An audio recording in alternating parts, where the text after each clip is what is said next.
नमस्कार दोस्तों, नमः शिवाय। जीवन ज्योति चैनल में आप सभी का हार्दिक स्वागत करती हूँ। मैं सपना शुक्ला। दोस्तों, आज की वीडियो में आप सभी लोग श्रवण करेंगे पाप मोचनी एकादशी व्रत की पावन कथा।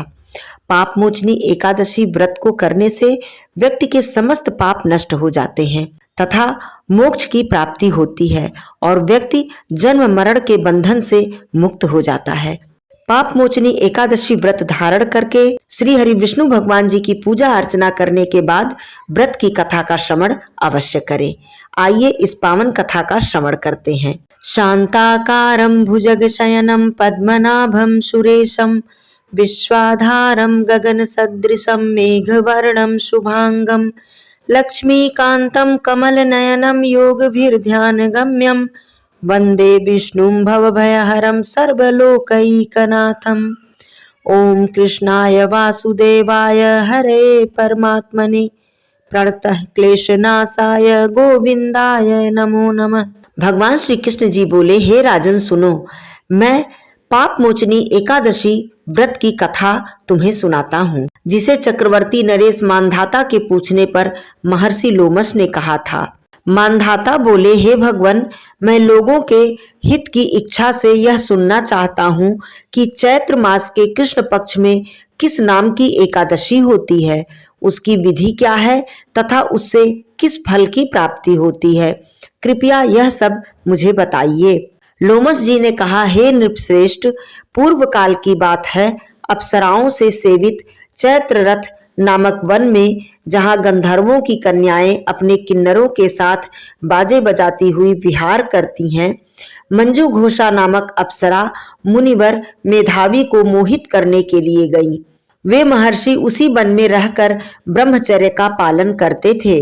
मंजू घोषा मुनि के भय से आश्रम से 1 कोस दूर ही ठहर गई और सुंदर ढंग से वीणा बजाती हुई मधुर गीत गाने लगी। मुनि श्रेष्ठ मेधावी घूमते हुए उधर जा निकले और उस सुंदरी अप्सरा को इस प्रकार गान करते हुए देखकर सेना सहित कामदेव से परास्त होकर वरवश मोह के वशीभूत हो गए। मुनि की ऐसी अवस्था देख मंजू घोषा उनके समीप आई और वीणा नीचे रखकर उनका आलिंगन करने लगी। मेधावी भी उनके साथ रमण करने लगे। कामवश रमण करते हुए उन्हें रात और दिन का भी भान न रहा। इस प्रकार मुनि जनोचित सदाचार का लोप करके अप्सरा के साथ रमण करते हुए उन्हें बहुत दिन व्यतीत हो गए। मंजू घोषा देवलोक में जाने को तैयार हुई। जाते समय उसने मुनि श्रेष्ठ मेधावी से कहा, हे ब्राह्मण, मुझे अब अपने देश में जाने की आज्ञा दीजिए। मेधावी बोले, हे देवी, जब तक सवेरे से संध्या न हो जाए तब तक तुम मेरे पास ही ठहरो। अप्सरा ने कहा, विप्रवर, अब तक न जाने कितनी संध्या चली गई, मुझ पर कृपा करके बीते हुए समय का विचार तो कीजिए। लोमश जी कहते हैं, राजन, अप्सरा की बात सुनकर मेधावी के नेत्र आश्चर्य से चकित हो उठे। उस समय उन्होंने बीते हुए समय का हिसाब लगाया तो मालूम हुआ कि उनके साथ रहते हुए उन्हें 57 वर्ष व्यतीत हो गए हैं। उसे अपनी तपस्या का विनाश करने वाली जानकर मुनि को उस पर बड़ा ही क्रोध आया और मुनि ने उसे श्राप देते हुए कहा, हे पापिनी, तू जा, पिशाचिनी हो जा। मुनि के श्राप से दग्ध होकर वह विनय से नतमस्तक होकर बोली, हे विप्रवर, मेरे शाप का उद्धार कीजिए। 7 वाक्य बोलने या 7 पद साथ साथ चलने मात्र से ही सत्पुरुषों से मैत्री हो जाती है। ब्राह्मण, मैंने तो आपके साथ अनेक वर्ष व्यतीत किए हैं, अतः हे स्वामी, मुझ पर कृपा कीजिए। मुनि बोले, हे भद्रे, मेरी बात सुनो। तुमने मेरी बहुत बड़ी तपस्या नष्ट कर डाली है, परंतु मैं तुम्हें इस शाप से उद्धार करने की विधि बताता हूँ। यह उपाय ध्यान से सुनो। चैत्र कृष्ण पक्ष में जो शुभ एकादशी आती है, उस एकादशी का नाम है पाप मोचनी एकादशी। यह एकादशी सभी पापों का क्षय करने वाली है। हे सुंदरी, उसी व्रत का तुम पालन करो। इस व्रत का पालन करने से तुम्हारी पिशाचिता दूर हो जाएगी। ऐसा कहकर मेधावी अपने पिता मुनिवर चवन के साथ आश्रम पर गए।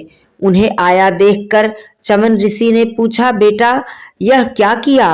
तुमने तो अपने पुण्यों का नाश कर डाला। मेधावी बोले, पिताजी मैंने अप्सरा के साथ रमण करने का पातक किया है। मुझे कोई ऐसा प्रायश्चित बताइए जिससे मेरे पापों का नाश हो सके। चवन ऋषि ने कहा, हे पुत्र, चैत्र कृष्ण पक्ष में जो पाप मोचनी एकादशी आती है उसी का व्रत करने से तुम्हारे पाप समूहों का नष्ट हो जाएगा। पिता के ऐसे वचन सुनकर मेधावी ने उस व्रत का अनुष्ठान किया और विधि पूर्वक व्रत का पालन किया। इससे उनके समस्त पाप नष्ट हो गए और वह पुनः तपस्या से परिपूर्ण हो गए। इसी प्रकार मंजू घोषा ने भी इस व्रत का उत्तम विधि से पालन किया। पाप मोचनी व्रत का पालन करने के कारण वह पिशाच योनि से मुक्त हुई और दिव्य रूप धारिणी श्रेष्ठ अप्सरा होकर स्वर्ग लोक में चली गई। हे राजन, जो श्रेष्ठ मनुष्य पाप मोचनी एकादशी व्रत करते हैं उनके समस्त पाप नष्ट हो जाते हैं। इसको पढ़ने और सुनने से सहस्त्र गोदान का फल प्राप्त होता है। ब्रह्म हत्या, सुवर्ण की चोरी, सुरापान और गुरु पत्नी गमन करने वाले महापातक भी इस व्रत को करने से मुक्त हो जाते हैं। यह व्रत बहुत ही पुण्यदायक तथा कल्याणकारी है। बोलिए श्री हरि विष्णु भगवान की जय। ओम जय जगदीश हरे, स्वामी जय जगदीश हरे। भक्त जनों के संकट क्षण में दूर करें। ओम जय जगदीश हरे। जो ध्यावे फल पावे, दुख विनसे मन का। सुख संपत्ति घर आवे, कष्ट मिटे तन का।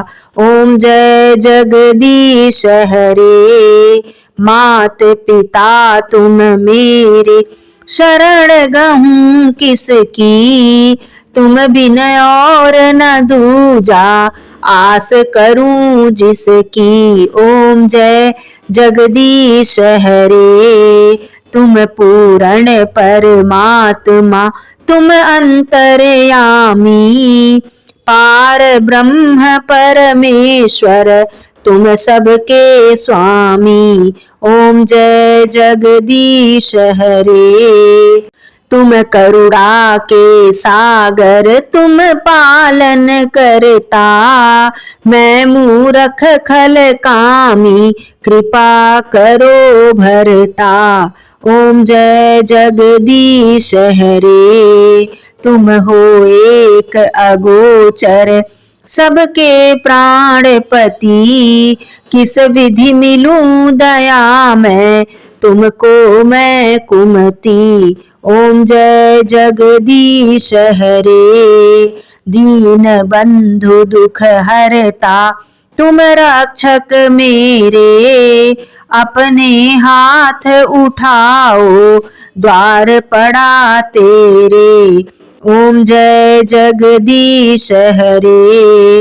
विषय विकार मिटाओ, पाप हरो देवा। श्रद्धा भक्ति बढ़ाओ, संतन की सेवा। ओम जय जगदीश हरे। तन मन धन और संपत्ति सब कुछ है तेरा। तेरा तुझको अर्पण, क्या लागे मेरा। ओम जय जगदीश हरे। श्री जगदीश जी की आरती जो कोई नर गावे।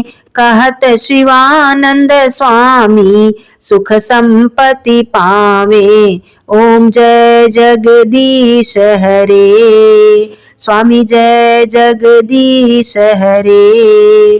कर्पूर गौरम करुणावतारम, संसार सारम भुजगेन्द्रहारम।